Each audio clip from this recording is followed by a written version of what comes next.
Yo, what's up mga ka-print and cut? Meron lang akong i-share sa inyo. Medyo sumablay yung ating pagkaka-print dito at nakikita nyo meron siyang itim-itim. Bibigyan ko kayo ng tips para magamit pa natin yan. Pwede kayong gumamit ng masking tape tapos papatungan nyo ng medyo bond paper or yung mga excess na binil. Kuha lang ako ng binil. Eto no, tatakpan nyo lang yung mga kulay itim na yon para ma-read nya yung registration mark natin ng maayos. Kasi ang tendency ayun yung mababasa. Takpan lang natin.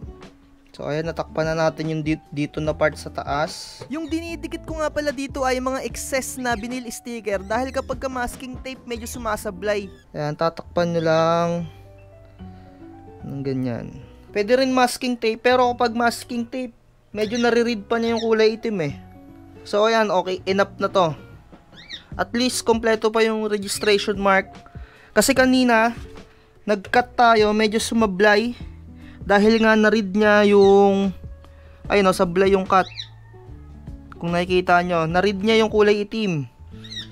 So ito yung tips para hindi pa masayang yung inyong vinyl sticker. Lalagyan nyo lang ng takip yung mga itim-itim na part. Tapos, antayin natin siyang ma-read. Once na mag-register na, pagka magkakat na, pwede nyo nang tanggalin yung vinyl sticker. So, kinlik ko lang yung send. Ayan, tignan natin. Nagre-read na siya. Ayun, na-read na niya ng maigi. Kasi sayang yung sticker kung hindi nyo gagawin to. Tignan natin kung tama na yung pagkakakat niya. So ayun, okay na yung pagkakakat niya. Pwede na nating tanggalin yung dinikit natin na kulay puti na vinyl sticker. Pwede nating i-post. Post nyo lang muna saglit. Tapos tungkabin nyo na. Kasi para hindi naka-abala etong dinikit nyo na vinyl, yung pangtakip. So once nyo lang to gagawin, tapos tanggalin nyo na kasi na-register na yan. Okay na yan. So pag natanggal na natin, ayan, wala na, bumalik na ulit yung itim. Pwede nyo nang i-go ulit. So sana natutunan nyo yung tips na to. And then antayin natin, ipapakita ko sa inyo okay na ulit yung cut nya. Antayin lang natin matapos. Sa mga nagtatanong nga pala, no, kung saan makakabili na itong supporter, front supporter at back supporter para pantay yung pag-slide niya, nasa description yung link. Baka gusto nyo rin bumili, no, kasi napaka-importante na ito. So malapit na siyang matapos. Sa mga hindi pa nakasubscribe yan sa aking channel, huwag nyo kalimutan mag-subscribe. I-click nyo rin yung like button para mas marami pang makapanood na itong tips natin.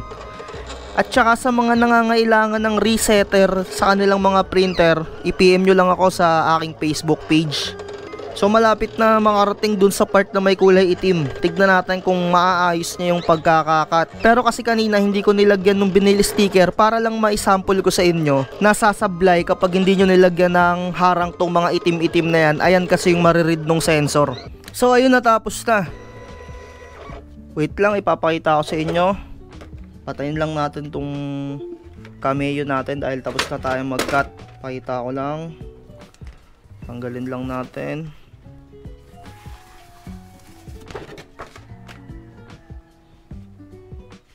Yun sa una, sablay talaga yung pagkakakat niya kasi nga sinampol ko. Kung hindi natin lalagyan ng takip. Ayan yung pangalawa. Pangalawa na kasi medyo umayos na. Pero yung una niyang cut, ayun o, nandun sa may gilid, sablay. Ayun o, sablay o, diba? Ito yung sa pang-una. Para hindi masayang, inulit natin.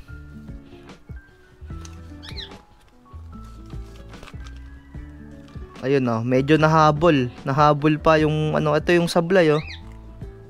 Sablay. Kasi hindi ko pa kanina nilagyan ng vinyl sticker dito. Or kung gusto nyo, lagyan nyo ng masking tape. Pero dapat totally hindi makikita yung itim. Kasi ayun yung mariread ng sensor. Ayan o, okay na o.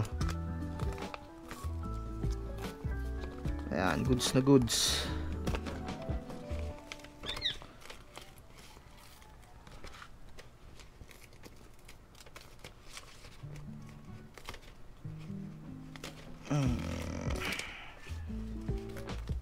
Nahabol pa niya yung sablay. Ayan o, kung mapapansin nyo, nahulog. Hulog. Ayun o, sablay o. Ito yung unang cut. Pero, ang good thing, nahabol pa niya. Ayun o, makita pa rin yung sablay-sablay o. Diba? Ito yung sa una. So, yung sa pangalawa, okay na kasi nilagyan na natin ng takip yung kulay itim.